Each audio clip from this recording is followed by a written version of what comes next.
Design and customize a digital gift for someone you truly care about, whilst learning Substance Painter techniques along the way. Become a better artist by texturing this 3D asset with the colors and patterns of your choice. Make it truly special by adding your very own picture within the frame. All of it and more can be found within this course. This online class will take you through each and every step in an orderly manner. We will begin by covering the basics of Substance Painter software and how you can make a simple material using fill layers in combination with custom masks. During a stage, you will learn how to texture sections of an object in a non-destructive way. In this course, you will learn how to create customizable patterns within Substance Painter using alpha stamps with ease. Cover the GIF wrap to your own liking using this simple texturing technique that will allow you to easily adjust and scale the pattern to fit the mesh. Find out how you can create additional detail to a 3D model using Substance Painter generated texture maps. Create color variations to add additional depth to your work using this simple masking method. Learn how to create realistic looking fabric that can be applied onto a 3D model. Find out how you can make use out of the texture material's properties to get the desired look. The video lessons will provide you with a quick and simple way for texturing a teddy bear and a way for making customizations to it, including color variations and pattern scaling. You will be taught how you can import any type of image onto Substance Painter. Find out how you can properly set up a picture within the software with zero distortion and how you can align it onto a 3D object. This Substance Painter course will teach you a quick and simple way on how you can place any image within your 3D digital asset. The course will teach you how you can create any type of text within Substance Painter with ease. Write your very own message using a variety of fonts provided within the software. The course will teach you how you can easily customize it, scale it, and even add an outliner to the text. Completing the course will give you a fully textured scene, finished and rendered, customized to your liking, helping you to build up your creativity. You will also pick up some interesting and exciting techniques to use as a 3D texture artist, which I am sure will help you to develop your very own personal workflow. So let's join this course and get right into it. In order to set up the project, we will first of all need to download ourselves a resource pack. After which, within the Substance Painter, we will want to click on File located on the upper left corner, like so, and then we'll want to go ahead and select New. This will bring us a new project window. With this, we can select ourselves a model that we want to texture. So let's go ahead and click Select button over here. We will want to locate the downloaded resource pack. So let's go ahead and select it, then click Open. Template to pick won't make much of a difference in this case. However, I personally like to use the Unreal Engine 4. Go ahead and just scroll down a little bit until you find yourself the template. We can keep the document resolution as 24:8, as later on we can increase it to 4K. Also, we need to make sure that the Auto Unwrap tool is not selected, since the provided model already has the unwrapped UVs. So we don't need that. The UDIMs should be unticked as well, so I'm just making sure this one is unticked. Then afterwards, let's go ahead and click OK. Once the model loads in, we can use Alt and left mouse button to rotate our camera and get ourselves a different perspective. We can also use Alt and middle mouse button tap to pan our view around, and then we can scroll in a little bit using the mouse scroll wheel. Now that we have our model in place, we will want to make some textures. So for that, within the right hand corner, we'll find ourselves the texture set settings. So let's go ahead and click on them. In case you're not seeing the same layout, you can always go ahead and go onto the Windows tab over here on the top section and click Reset UI. Since I am using the default Substance Painter layout. This way you can follow the steps easier throughout the course.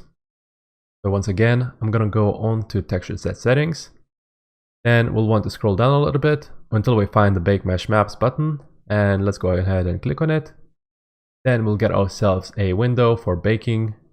And the first thing we'll want to do is get ourselves the output size. So from 512, we can go ahead and right away change it to 4K. Since once we're going to be upscaling textures, we won't have to rebake the texture maps. Then afterwards, in the top left corner of the window, we want to click ourselves All button This will make sure that all of this within the list will get selected. Since I want to keep it simple, we don't actually have to dive into all of them, and we can just simply bake them as is. So then afterwards, within the command parameters, we will also want to change this box over here. This will make sure that it'll use the low poly mesh as a high poly, and it allows us to quickly generate the texture maps for the ones that need high poly mesh, such as ambient occlusion or normal map, for example. So with that done, we can keep the rest of the settings as is. These values are going to work great. So without further ado, let's go ahead and click the bake button. The whole process might take a while since we are baking the high resolution texture maps, but after we're done, we can go ahead and click OK.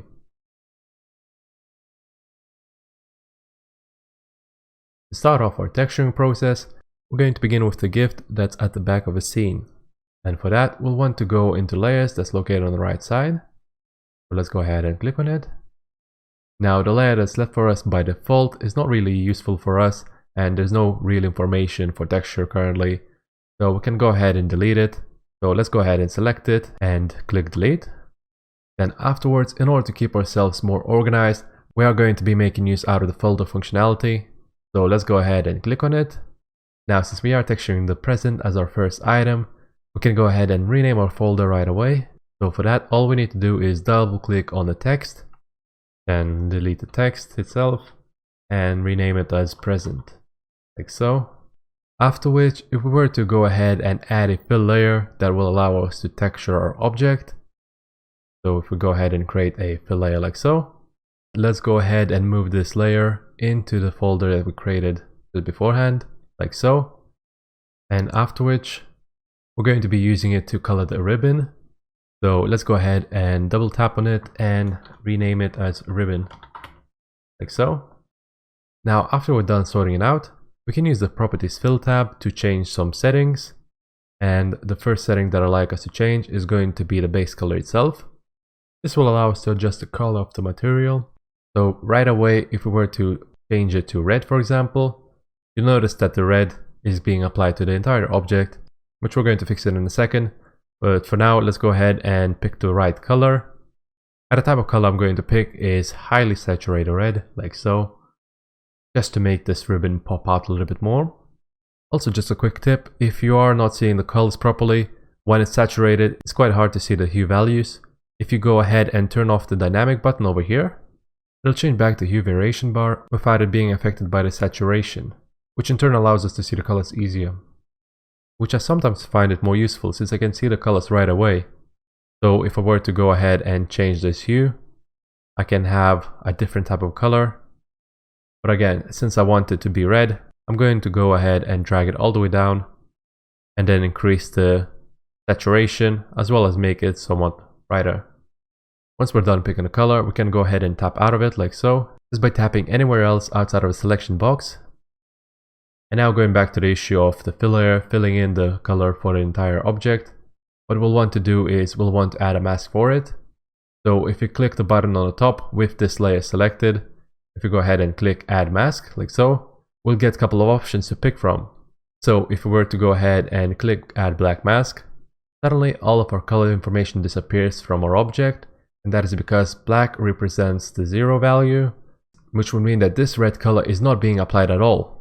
Now we can make use out of this mask. If we were to go ahead and use something called polygon fill tool, we can go ahead and click it on the left hand corner like so, or alternatively we can hit the number 4 on our keyboard to switch it to a polygon fill like so.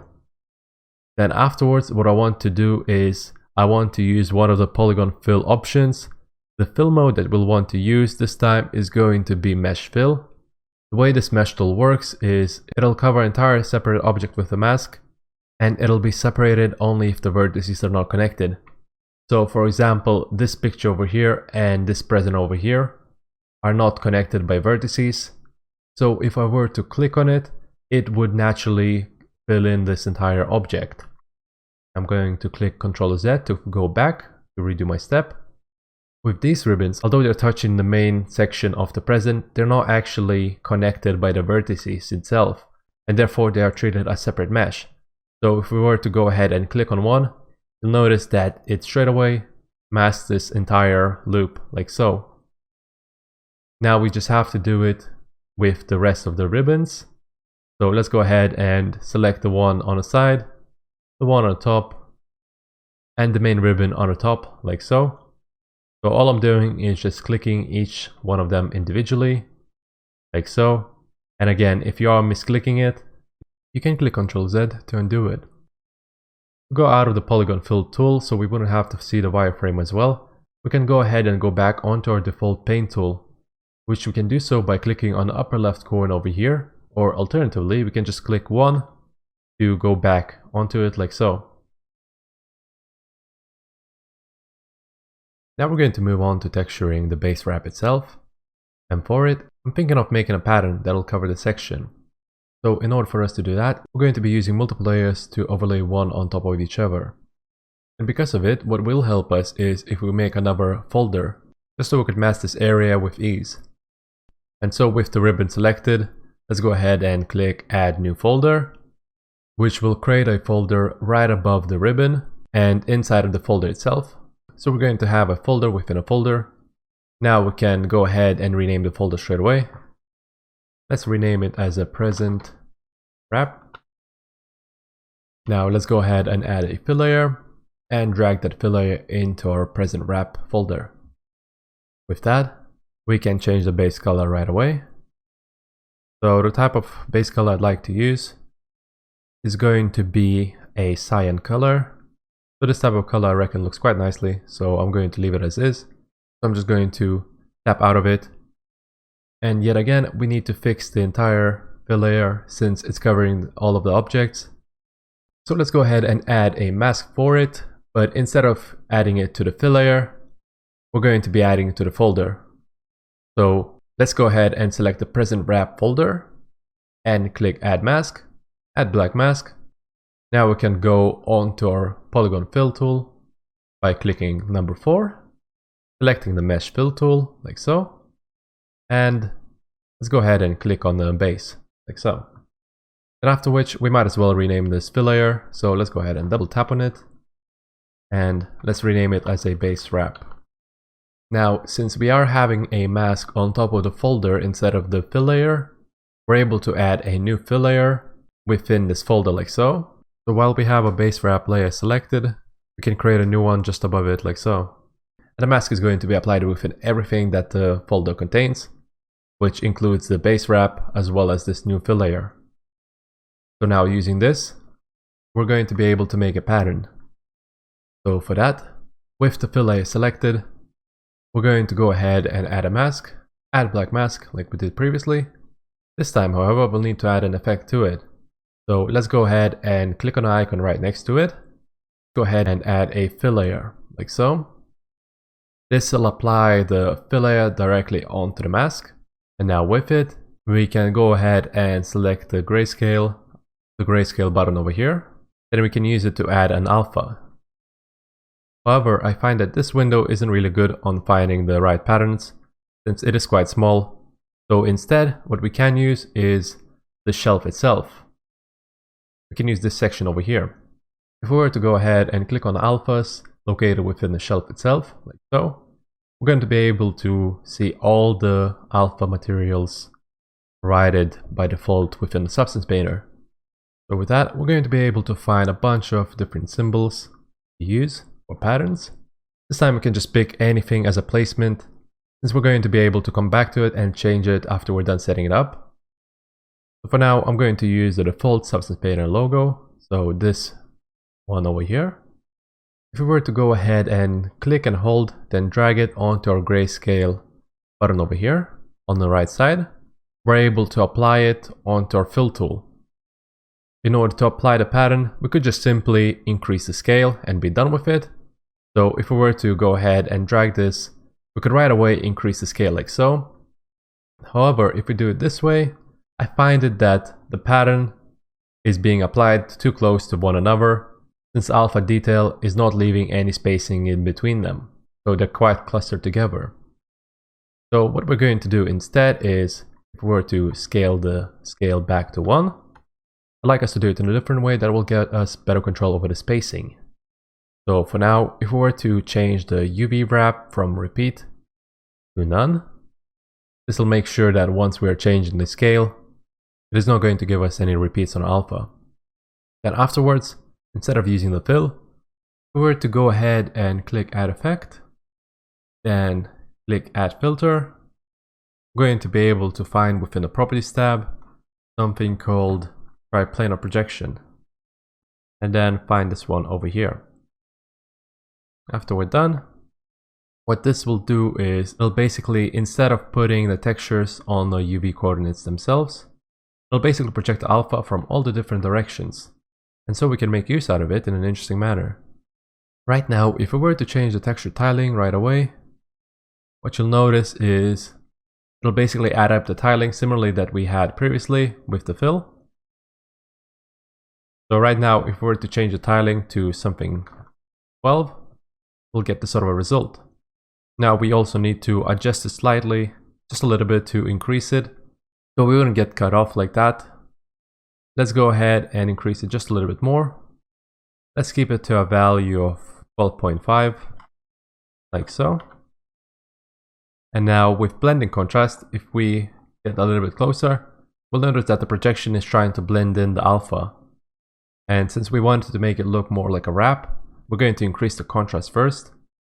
So from 0.5, we're going to increase it to 1. This will right away cut off alpha whenever it reaches the endpoint. Now afterwards, what we can do is we can slightly adjust the axis.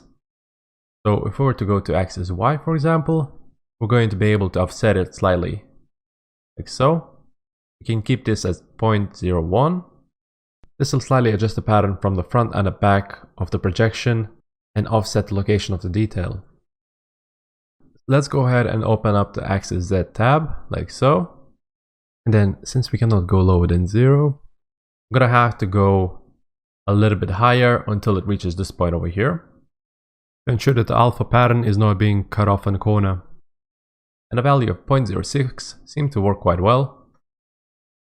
I like it to get the spacing between the alpha patterns. So for that, we're gonna want to go back onto the fill layer like so, by clicking on it to get back into its properties tab. Now, since we are applying the triplanar advanced filter right after the fill layer, we're going to be able to change the scaling and affect the triplanar advanced. So right now, if we were to increase the scale, we're going to be able to control the spacing in between them. Since this is quite sensitive as a bar, we can go ahead and type in the value instead. So for the value, we can simply use a 1.5 like so, and just keep the spacing as is. Now afterwards, once we're done with the pattern spacing setup, we can go ahead and change the pattern detail. So instead of this, we can use any type of a pattern we want by simply dragging the alpha pattern onto the grayscale box. In this case, however, I am going to keep it as a default logo painter logo like so, but you can go ahead and choose any of the alpha patterns from the list. Now, since we're done with the shelf, I'm going to go ahead and lower the shelf back to the default state, or alternatively, I can just click reset UI to just get it back to the default position like so. Now, if you'd like to change the pattern color as well, we can go ahead and go on to the fill layer options themselves by clicking on this box over here. So instead of going onto the mask option, we're going to just go back onto the fill layer options like so. Then if we scroll down a little bit, we can change the base color. So for that, we can use any type of color we want, and it'll adjust and apply right onto our pattern. For now though, we can keep it as white. So I'm just going to undo the step, since I think that it looks quite nicely for the wrap. And now since we're done with this fill layer, we can go ahead and tidy it up a little bit. So let's go ahead and rename this layer. For this, we can just call it a pattern, like so. And then afterwards, since we are done with the present, we can go ahead and close this folder down, like so, by clicking on the folder icon over here. Now let's go ahead and close the present folder down.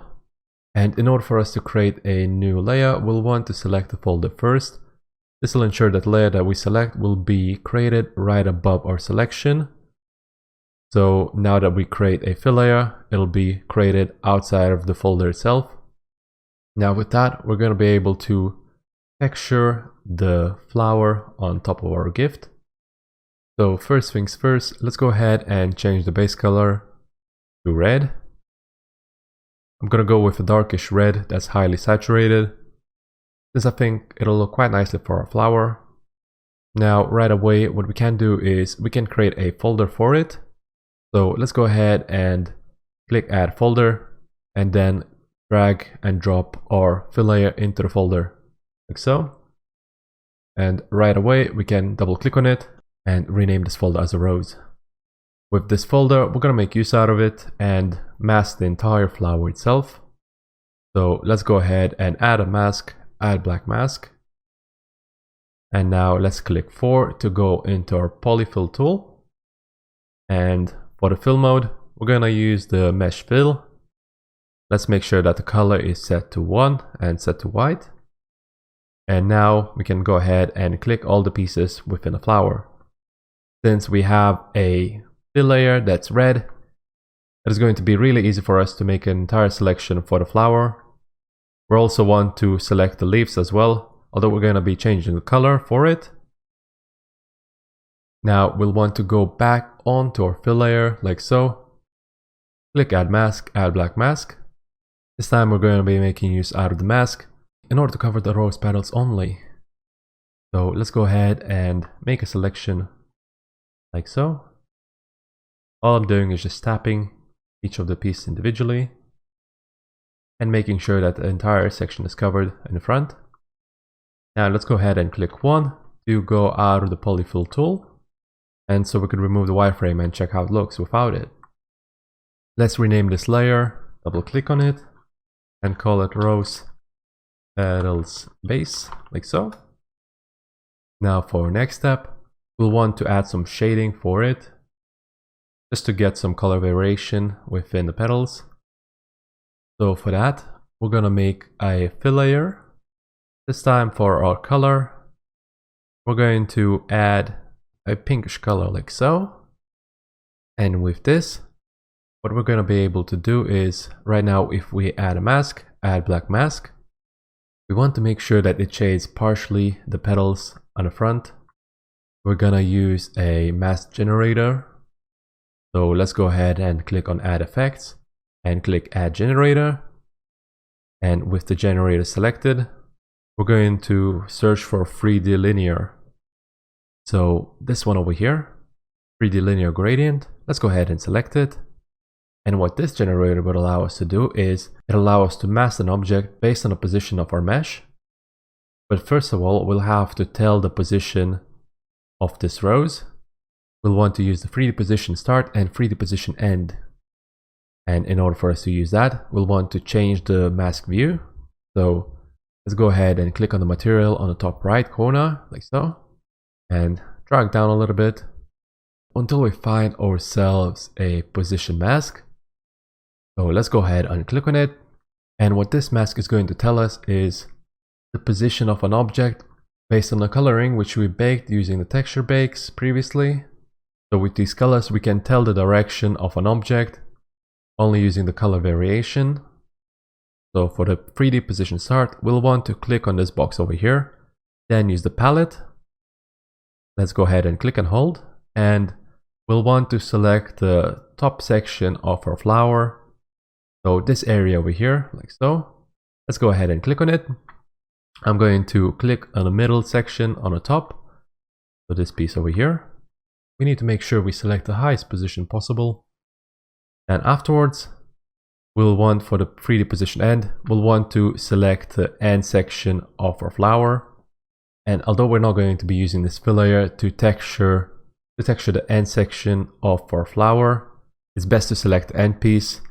This allows us to tell the direction of our gradient more accurately. So let's go ahead and click on the box, click and hold on the palette, and then select the end piece of a flower, like so. By the end of it, you should get 2 slight variations of the color. Now, if you go back onto material, We can do so by going through the same menu like we did previously and click on material, or alternatively, we can just click the letter M to go back onto our default view.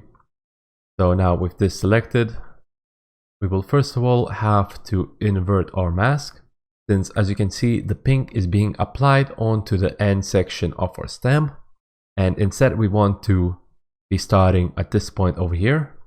So for that, we can click invert button over here. With this inverted, we can see that it colors the entire section of our flower. So we'll want to adjust that a little bit. And for that, if we were to drag our balance to the right, like so, a value of 0.98, then we can also increase the sharpness of the mask by increasing the contrast. So let's go ahead and increase it. Value of 0.7, 0.37. It's going to adjust the balance a little bit more. A value of 0.99. This way, it's only touching the end bits of the petals and giving us some nice variation to the mask. With the mask done, we can make further adjustments to the color variation itself. So let's go and click back onto our fill layer mask like so. Scroll down a little bit. Let's go ahead and get onto the base color. And I'll want to darken it just a little bit. So this type of value for red will work quite well enough for us. We can check it how it looks a little bit more under different lighting, holding shift and right click and dragging our mouse sideways like so to rotate the environment, which affects the lighting. I reckon this looks quite nice. We can go ahead and rename our fill layer to keep it nice and tidy. So for this, we can rename it as rose petals color variation,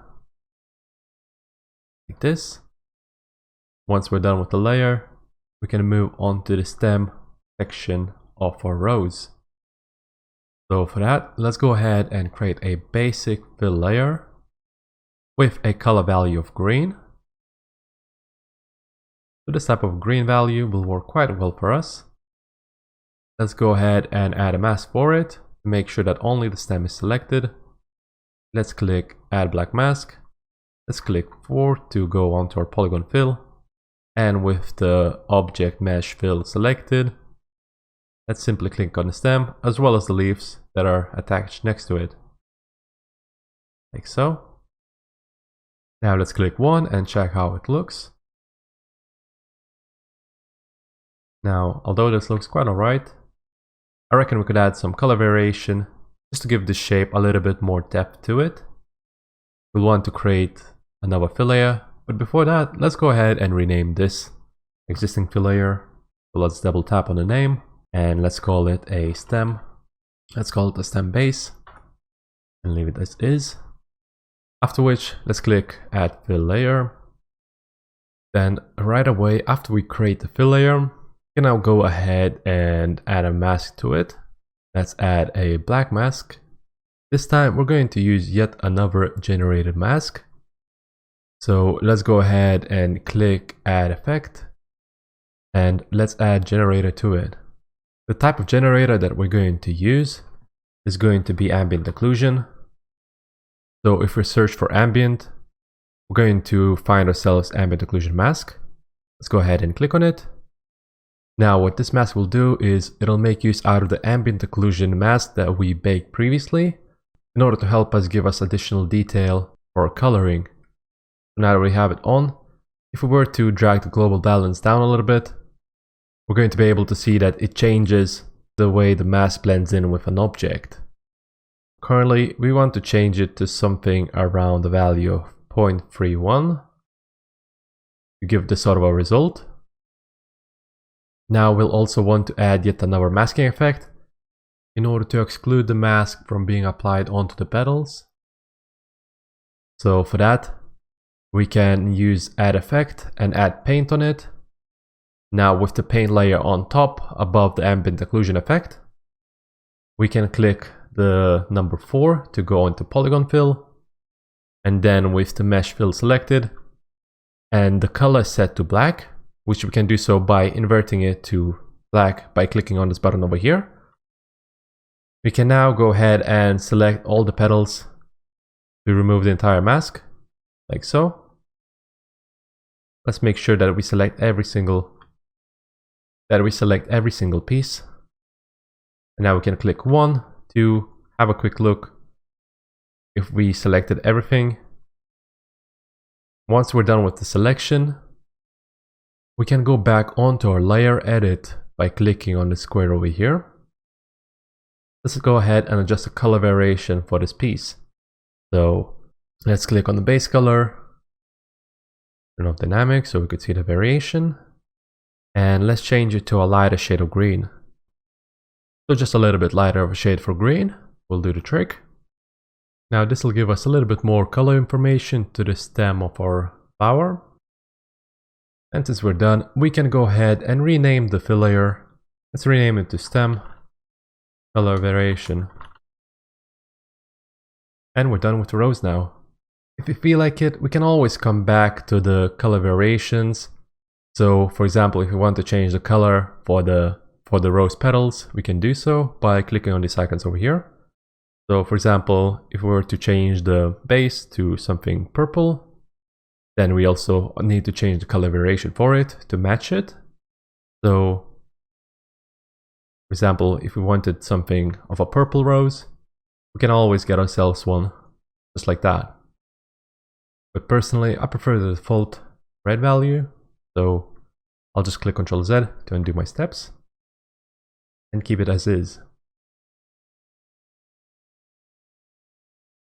Now that we're done with the rose, let's go ahead and close down the folder, then select the folder afterwards so that our next graded layers would go right above it. And now we can move on to texturing the teddy bear. For this piece, we're going to yet again use the shelf created in the bottom corner of the Substance Painter. So let's go ahead and make the window just a little bigger by clicking right above the shelf tab and expanding it like so. Then within the shelf presets, we're going to want to go ahead and get ourselves the materials tab. So this one over here. Then within the materials tab, we're going to make use out of the filter selection in order to help ourselves find the material easier. So if you click on this button over here, we're going to be able to open up the filter selection and break up our materials just a little bit more. So now with this menu on, we're going to find ourselves a fabric. So let's go ahead and click on it. Then it'll automatically give us all the selection that's provided by default within the Substance Painter, that's fabric. So right now we want to use for ourselves something called Fabric Soft Denim. We can simply just click and then drag it onto our mesh, onto our model like so. If we were to drag it, right away it'll apply the material onto our entire scene. So with our basic material, we can first of all create and apply a mask to it. So for that, since I think that we could also apply some additional material layers afterwards, we're going to be using a folder for it. So let's go ahead and create a folder, then drag the material onto our folder just like that. Now we can go ahead and click on the folder, click on Add Mask, Add Black Mask from the menu. Then we can click 4 to go to our Polygon Fill tool, select the Mesh Fill tool, make sure the color selection is set to 1 and is basically set to complete white. Now with that on, we can simply click on the mesh to apply our material. We also are going to be applying some materials within this folder for our eyes as well. So let's go ahead and select eyes like so, each one since they're separate mesh, as well as this nose or teddy bear like so. Now that we're done with selection, we can go ahead and rename our folder. So double click on it and let's call it teddy bear like so. Click enter to apply. Now with the folder done, we can go back onto our material layer. So let's go ahead and click on it. And now the first thing that I'd like us to do is I'd like us to increase the amount of pattern there is, since right now it looks like the pattern of our fabric is a little bit too big for this teddy bear. So let's go ahead and increase the scale within the UV transformations. we're going to be right away able to change the pattern within the teddy bear. And right now, the scale that I'd like us to use is going to be 12. So we can just simply click on the box right above the slider and write in the required value ourselves. I chose 12 since that'll make the teddy bear look like it's made out of a softer fabric. For now, we can leave it as is and move on to our next layer. So for the next piece, what I'd like us to do is I'd like us to get some color variation for the fabric. So let's go ahead and create a fill layer for it. This time, to add some color variation, right away we'll have to change the material channels. So by default, the fill layer will use all the material channels which overlay on top of the previous layers. In this case, everything within this folder, so that's going to be fabric.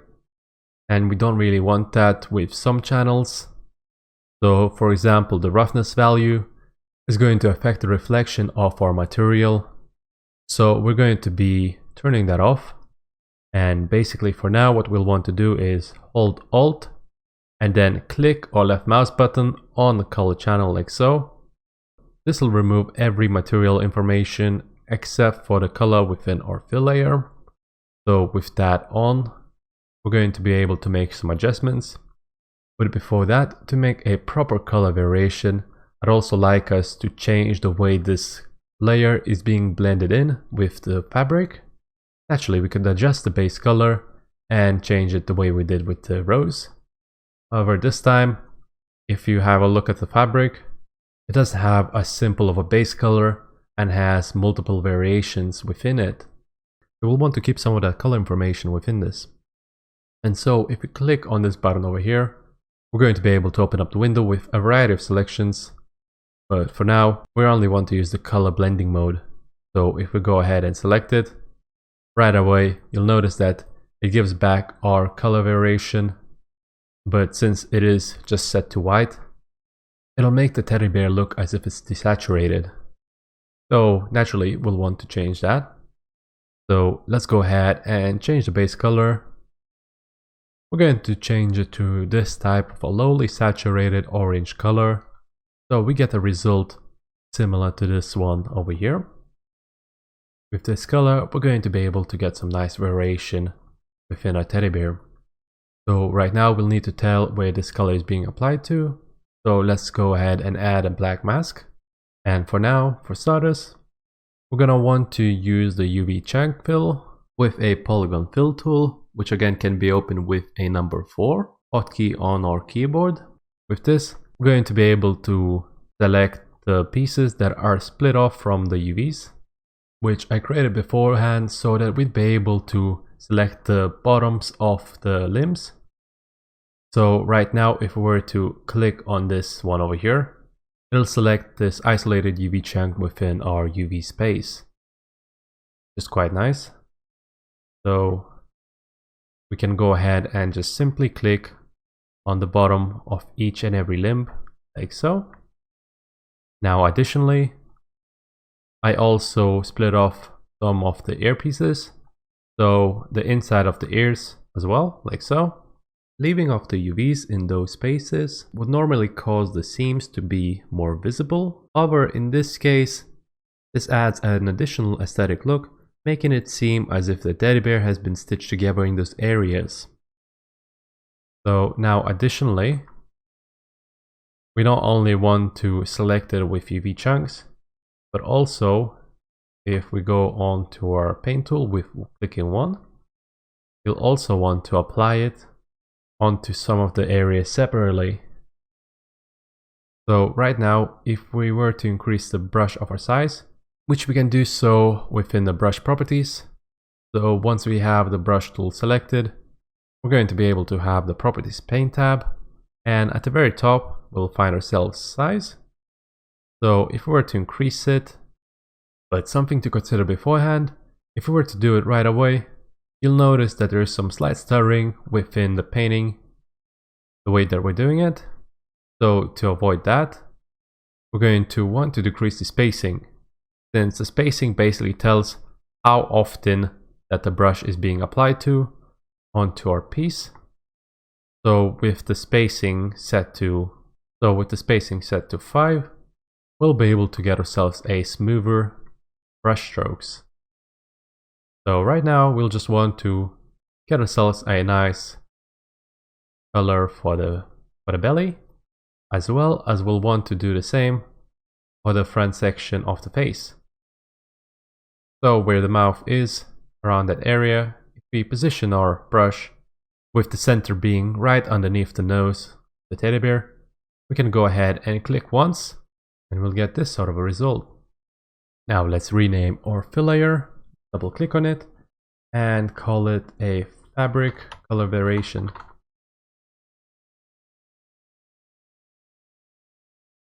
And now let's move on to our eyes and nose section. Let's go ahead and create a fill layer. Right away we can go ahead and add a mask, add black mask. Let's click 4, and with either UV chunk selection or the mesh fill selection, we can go ahead and apply the white color to the mask, like so. Now we can go back onto our fill selection, like so, to adjust the properties further. And right away what you'll notice is that even though we are applying the channels for the material, we're still getting the pattern from the fabric that's being applied onto the eyes and nose. So although we could do it the way we did previously with some of the pieces and simply apply the black mask onto our fabric, this time however I'd like us to do it a different way. We need to change the way that the fill layer is being blended in. So right now this normal blending mode is only being applied to the base color channel, and for the fabric is, if we go back onto it, you'll notice that right now it's using multiple channels, one of which is height. So if we were to change the base color to height, we'll notice that it has a completely different blending mode. Right now by default it's using a light dodge, which it adds up the information instead of replacing it. However, this time we want to completely replace the height information in order to remove this pattern. So for that, if we simply change the blending mode from add to normal, right away we get ourselves the pattern removed from this fill layer. So right now if we were to go back onto our channel for editing, back to the default base color, and now let's go ahead and change the color. Since we're done with the pattern solving, we can change it to black. Make sure not to change it to a complete black, since that'll look quite unnatural. Furthermore, we can also change how glossy they are. So all up till now we were using the base color only, but right now what I'd like us to use is roughness channel as well. We're going to be affecting how reflective the surface is. If we were to drag it to 1, it'll be non-reflective at all. If we were to drag it to 0, it'll be super reflective. So right now we want to have it quite shiny, so we're going to use a value of 0.2, since this will make it look quite shiny, but not to the point where it looks like it's made out of glass or it's a wet material. So after we're done with this, we can go ahead and rename this fill layer. Let's double click on it and call it eyes and nose. One thing that there's left to do for this teddy bear is give it a mouth. So for that, we're going to be able to make use out of the same layer that we had previously. If we were to select it, then click Ctrl D, we're going to be able to duplicate it. For now, I'd like us to turn off all the channels except for the color. So if we were to hold Alt and click left mouse button, we're just going to keep ourselves a base color like so. This way we're going to be making the adjustments for the mask and then reapplying the channel layers afterwards. So now to change the mask, we're going to reapply the black mask, which if we click add black mask again, is going to give us a fresh black mask like so. And now with this on, we're going to be able to draw ourselves a face in the middle. So first of all, let's position our camera properly. And afterwards, we're going to want to get ourselves a paintbrush. So let's click 1 to make sure that it is selected. We're then going to make sure that we get ourselves a basic alpha. So within the properties paint tab, if we were to scroll down, we need to make sure we're using the same alpha. So if you're not seeing the same alpha, we want to make sure we get a shape that is basic. So if you type in within the search bar, basic shape, then go ahead and select the shape like so. Then with the shape selected, some alpha maps will have the parameters within them. So right underneath it, it will give us the parameter for hardness. And what this will do is, if we were to increase it all the way to 1, it'll give us a brush that will give us completely hard edges. But instead, we want to make sure that we get ourselves a value of 0.9 instead. This will make sure that it'll give us somewhat of a softened edge. So we're just basically sharpening it up a little bit, but not too much. Now with the alpha ready, we're going to want to make sure that the size is set to 10. Then what we'll want to do is, without moving the mouse, we'll want to do multiple changes to our brush. So first of all, after clicking our left mouse button, we'll want to change the size of our brush, which we can do so with the keyboard shortcut, which is going to be the square brackets. So with opening square brackets, we're going to be able to change the size of our brush like so. And with closing square brackets, we're going to be able to increase the size of it just like that. Then afterwards, we'll want to change the brush paint from white to black, which we can invert it easily by simply clicking X on our keyboard, just like that, to switch it up between black and white color like so, which basically inverts is similar to this button over here, changing it from 1 to 0 like that. I'm going to change the size back to 10. And now with this information, we're going to position our brush just like that. With the white selected, we're going to click the left mouse button, and without moving the mouse, we're going to tap on the open square brackets twice like so. Then we'll want to invert the alpha by clicking X.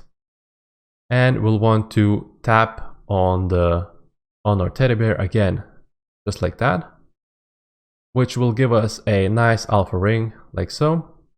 Then afterwards, we're going to want to do it in a similar way on the other side as well. We're going to change the size to 10, just like that.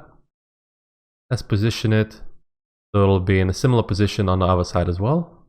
We'll want to click X to change it back to white. Then we'll want to have a circle on the other end.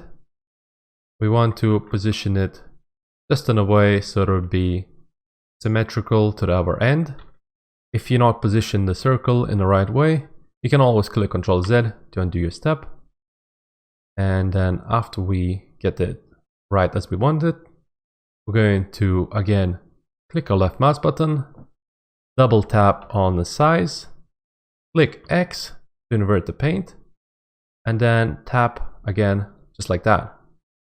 This way we'll get 2 ring circles like so. Then afterwards, what we'll want to do is we'll want to remove some of the coloring information. We're going to just simply paint it over with black mask, like so. So we just wanted to remove it a little bit from both ends, just like that. We can check it from different angles as well by rotating our camera. And afterwards, in order to make sure we're not having any of the masking information on our nose, we're going to click 4 to go onto our polygon fill. And with the UV chunk or the mesh fill selected, we're going to apply the black color. So let's invert it with X. Then after which, we can simply click on the nose once, like so. And we can click 1 to go out of our white frame. Check how the mask looks. Now with this sort of a mask, we can go back onto our fill layer properties. So let's go ahead and click back onto our properties fill tool, like so. And now after which, we'll want to reapply our channels. We can go ahead and hold Alt and click on the color menu, like so. Right away, what I'd like us to do is increase the roughness value for it, because as it is now, it is going to be way too shiny for our taste. So we'll want to increase it to a value of 0.9. We can also adjust the height information for it. Since right now we still contain the same height information blending mode as we did with the previous mask, since we did duplicate it, we don't really need to adjust the blending anymore, and we can right away go ahead and decrease the height value. We can keep it to a value of minus 0.1, like so, to get a little bit of an indent within this area, which overall will give us a nice little smile for this teddy bear. We can now rename this layer. So let's go ahead and double click on the layer like so, and we can rename it as a mouth. We can always make some custom changes to the teddy bear, and for that, mainly we can make changes for the fabric soft that we created for the base. So if we were to go ahead and click on it, we can first of all change the color for it. We can change it to any type we want. We can make it brighter. We can even make it blue, like so, and just have a nice color for it. Or we can even make it yellow. We can also change the fabric and make it look a little bit more roughened up. You can do so by decreasing the scale that we're using for it. So if we were to change the scale by lowering it, if we were to lower it to something of a value to 3, like so, we get a teddy bear that's going to have a larger pattern for it. Alternatively, we can increase the scale to a larger amount. If we were to change it to a value of 16, for example, we're going to get ourselves a very smooth looking teddy bear. We can also change the color variation, and if we were to change the color variation, since this is using the color blending tool, it's going to have a slightly different look in comparison. So you can basically get yourself a teddy bear that will suit your needs. Personally, however, I like to keep it as a default. So I'll just go ahead and click Ctrl Z a couple of times, like so. I clicked Ctrl Z one too many times and undid my naming for the layer. And always click Ctrl Y to redo the step.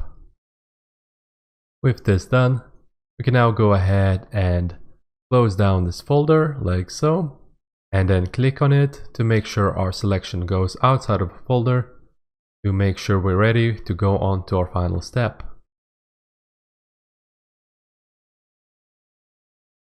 We're going to start with the frame itself. So for that, I'd like us to make it metallic. And so we'll need to, first of all, change the metallic channel, which you'll find within the Properties fill tab. If you were to go ahead and change it to 1 by inverting it, we'll get ourselves a metal visual for it. And after which, I'd like us to change the roughness to make it a little bit more shiny. So from 0.3, we can go ahead and change it to 0.2, which will make it look a little bit more glossy, like so.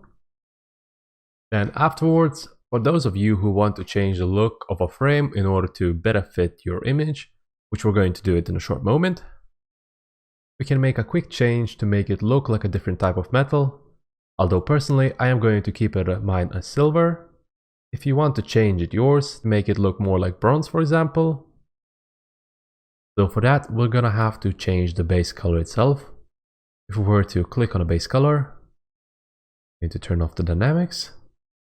Then simply drag it up a little bit until we get this sort of an orange color. Then we simply need to change it to a low saturation, like so. Now that we're done with adjusting the material, we can go ahead and apply a mask. So for that, I like us to create a folder and then drag the fill layer into the folder like so. And after which, we can right away apply a mask.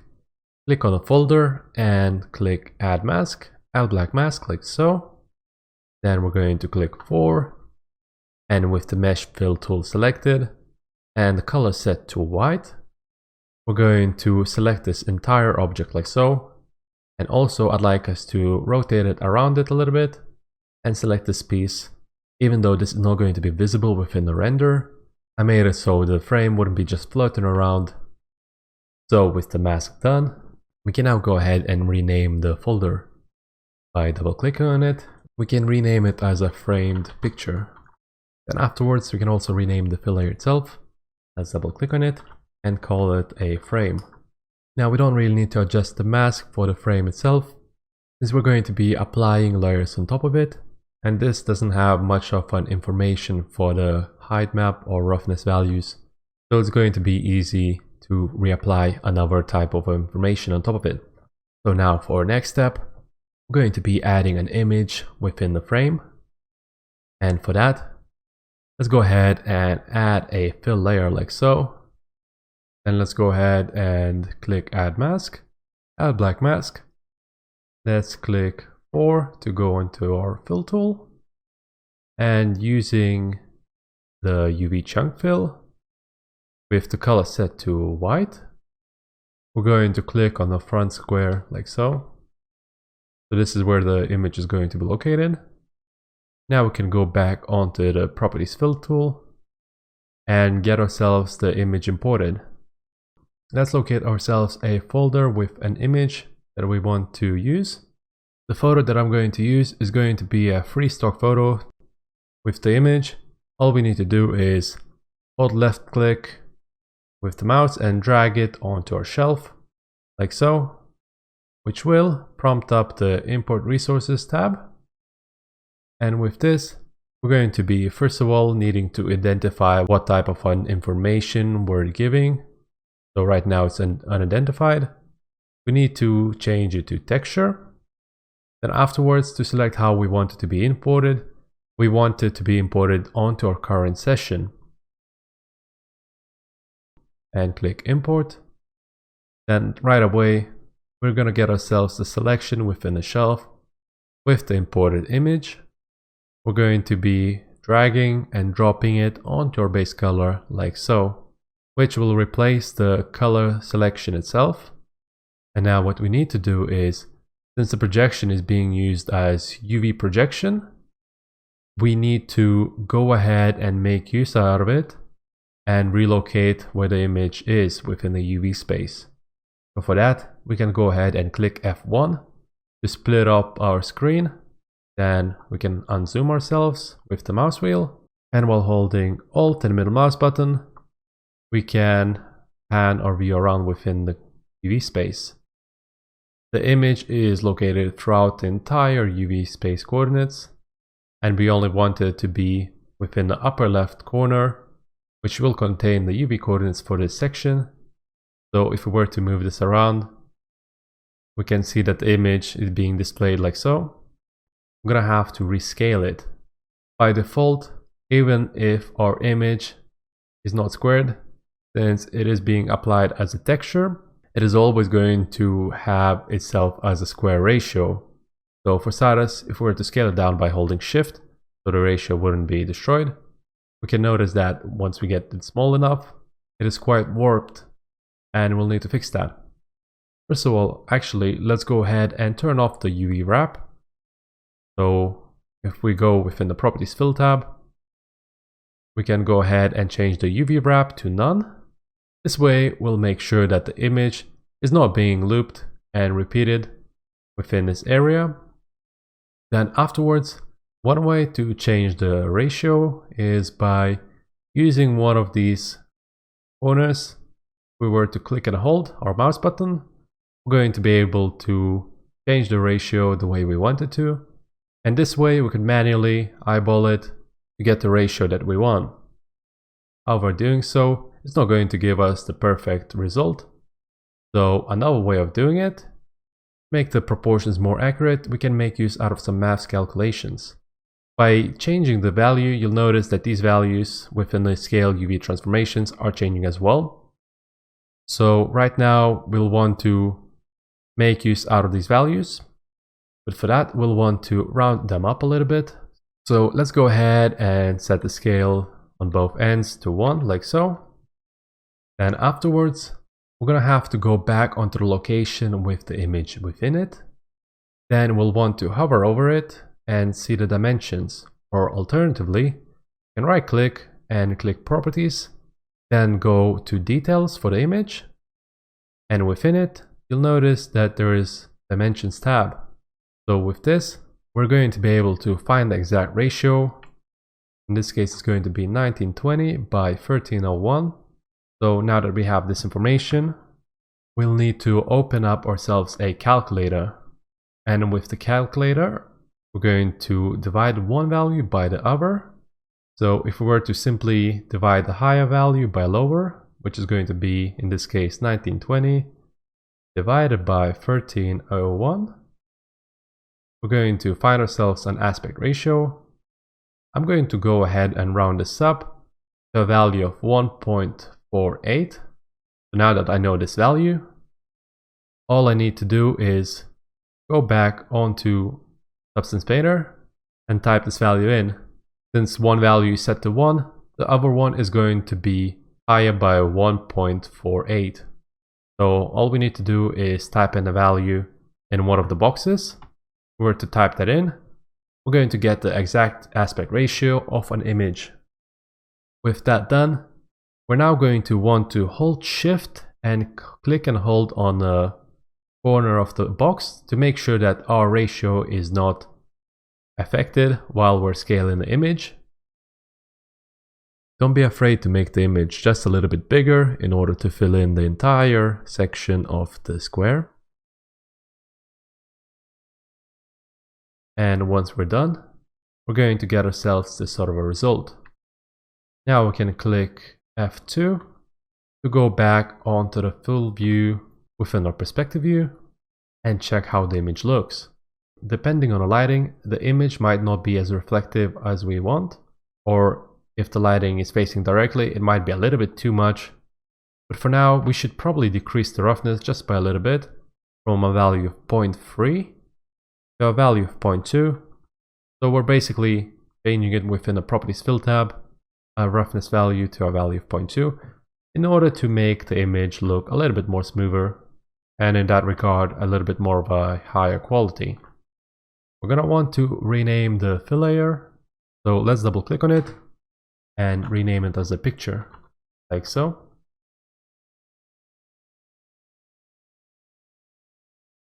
To finish it up, we're also going to be adding up a little text underneath it, right within the frame. So for us to do that, we'll first of all want to add ourselves a new fill layer. Then right away we can add ourselves a black mask like we did previously with our other steps. And in this case, we're going to be making use out of a shelf yet again.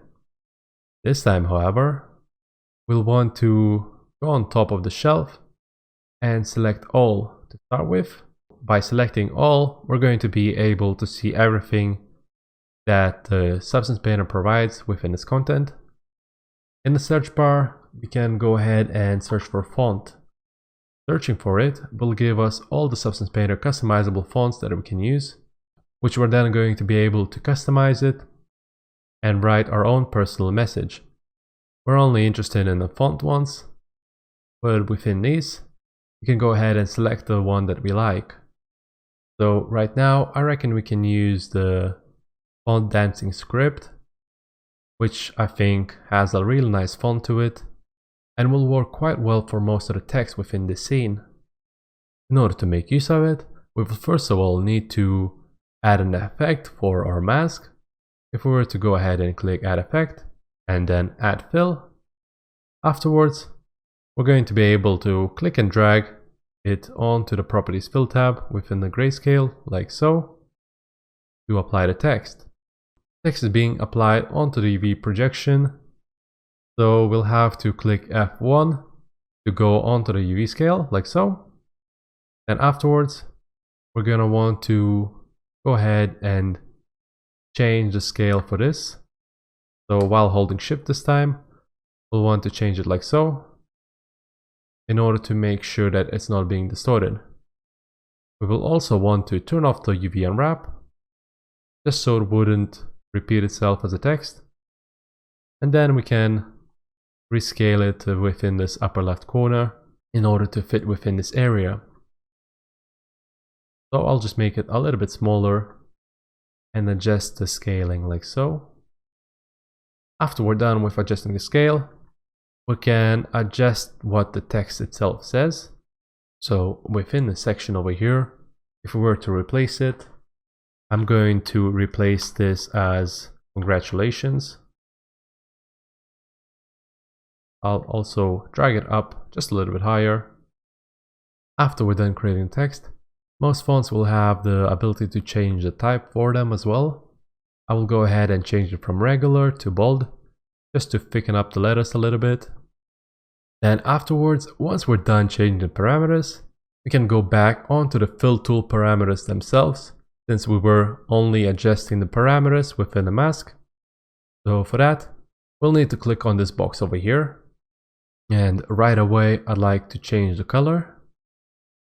A lowly saturated red, something like this will do quite well. Although this type of color is not quite visible within an image, it's alright though. We're going to change that in the next step. But before that, let's go ahead and change the naming for this fill layer. So let's double click on it and simply change it to text. So after we're done adjusting everything that we want for this text, we're now going to be creating an outliner. And for that, we'll need to make use out of the same mask, which the easiest way for us to do so is going to be by duplicating this layer itself. So for that, we'll want to click on a layer and then click Ctrl D to make a duplicate out of it. Then afterwards, I'd like us to click and drag and drop it right underneath the text layer so that the copy would be under it and the text will be applied over it instead. Now I'd like us to change the color to white. If we were to go ahead and click the base color, change it to a value that's close to white, but not quite. After we're done changing it, we will then want to go back onto the properties for the mask itself. And so for that, let's click on the mask like so. Now we'll want to add an extra effect for this mask. So let's go ahead and click Add Effect. And we'll want to add filter for it, like so. For the filter, we're going to be making use out of a bevel. So if we search for bevel filter, we're going to make use out of this one over here. Let's go ahead and click on it. Then right away, if we were to change the distance parameter, we're going to be able to see some visual look on how it affects the mask. We can go onto our perspective view, full view, by clicking F2. And now we can make some small adjustments for this bevel.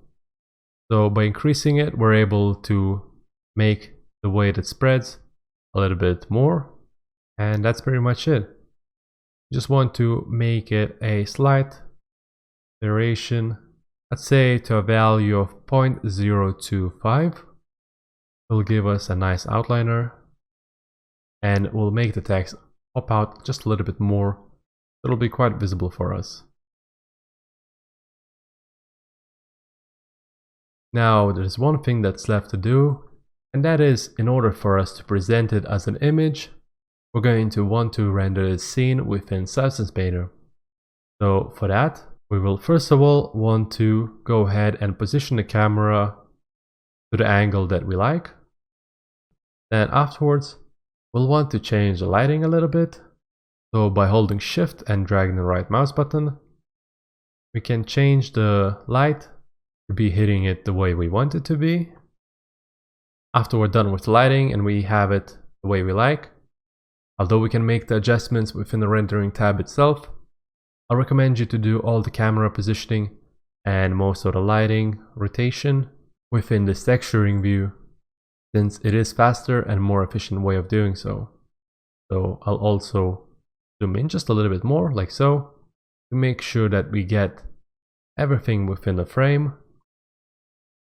Before going to our renderer, let's not forget to change the texture resolution in order to sharpen up some of our detail. So for that, we'll want to go to Texture Set Settings, and we'll simply want to increase the size of our texture map. From 2K, we'll want to change it to 4K. This will take some time to load, so just give it a second. After we're done loading it, we can now go back onto our render. So now that we're done, we can click on the render image like so. Right away, it'll give us this sort of a render. First of all, we'll want to change the background environment. We'll want to go onto the display settings located within the upper right corner. Then right away, we'll want to enable the clear color. After which, we should make sure that the ground is also ticked on. This will make sure that we're getting some shadows in the back. And with that, we're going to want to change the clear color. We can change it to anything we like. So color similar to this will do.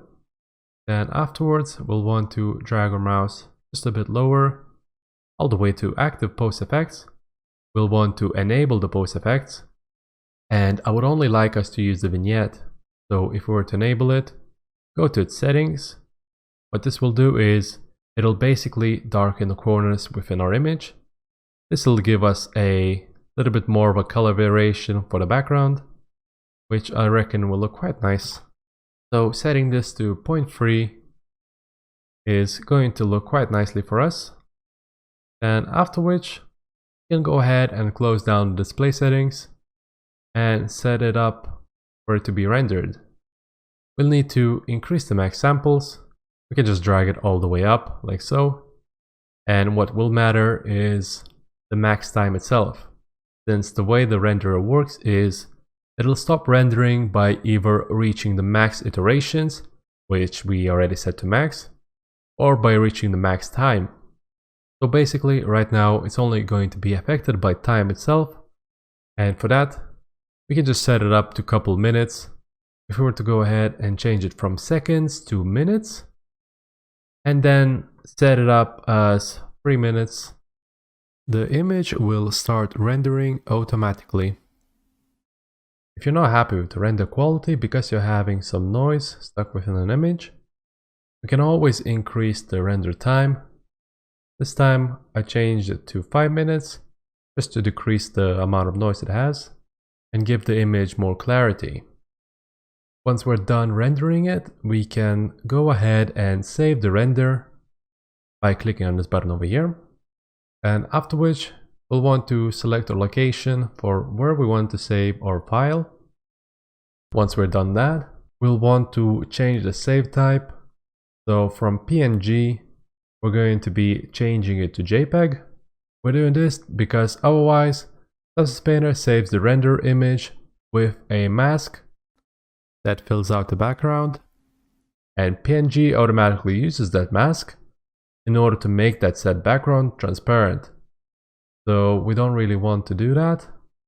Using JPEG is the fastest way for keeping the background as is if we're using the clear color as we are now. All we're left to do is name the file and hit save. Like so. And that's pretty much it, guys. We have now gotten ourselves a render and have completed the course. If you enjoyed it, make sure to leave a positive review before you go. We also have a variety of other different courses for you to check out. The most recent one focuses on texturing a snow globe and showcasing all the different techniques involved to make it. Thanks for watching this Polygoods course, and I'll see you next time.